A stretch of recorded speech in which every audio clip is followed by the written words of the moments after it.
आज हम कहानी देखने वाले हैं एक चिड़िया और राजा की। एक थी चिड़िया जिसका नाम था छुटकी। छुटकी बहादुर होने के साथ साथ होशियार भी थी।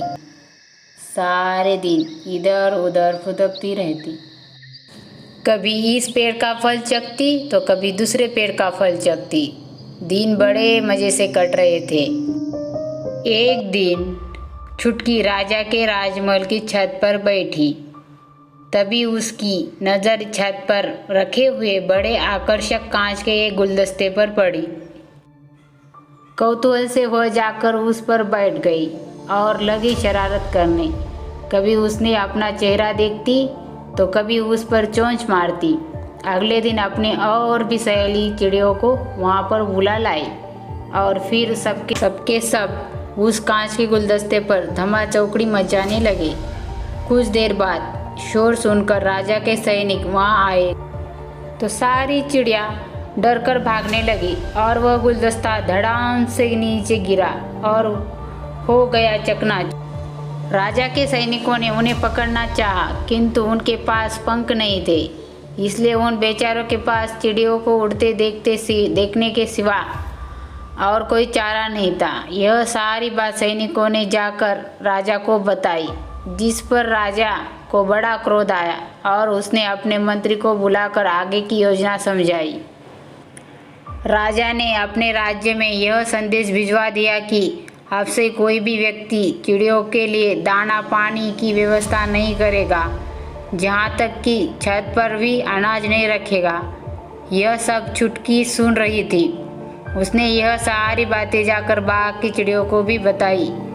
सबको चिंता सताने लगी कि आखिर अब उन्हें भोजन कौन देगा।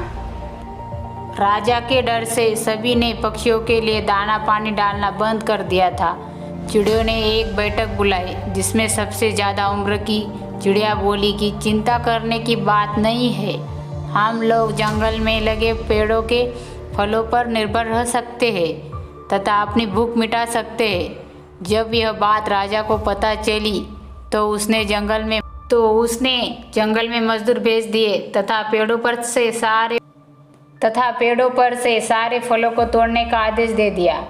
अब सभी पेड़ों से फल तोड़े जाने लगे। छुटकी गुस्से से बोली कि इतने सारे फलों को तोड़कर क्या करोगे?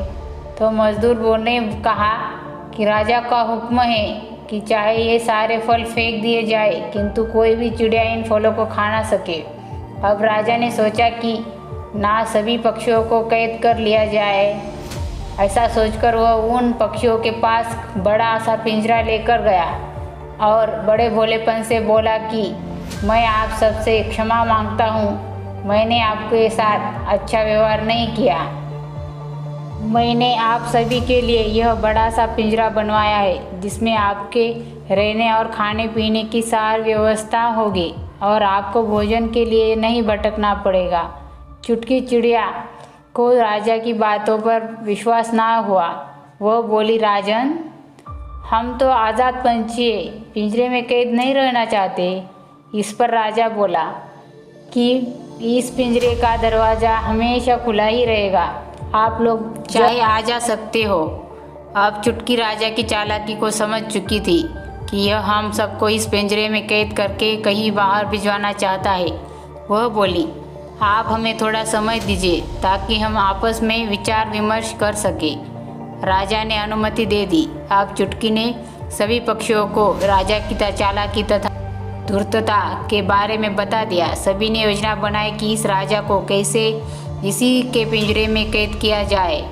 कुछ देर बाद सभी पक्षी राजा के समक्ष उपस्थित हुए। छुटकी ने कहा, महाराज, हमें आपका प्रस्ताव स्वीकार है तथा हम इस पिंजरे में जाने के लिए तैयार है, किंतु हम चाहते हैं कि आप एक बार इस पिंजरे में जाकर बताइए कि ताकि हमें विश्वास हो जाए कि यह पिंजरा हमारे लिए सुरक्षित होगा।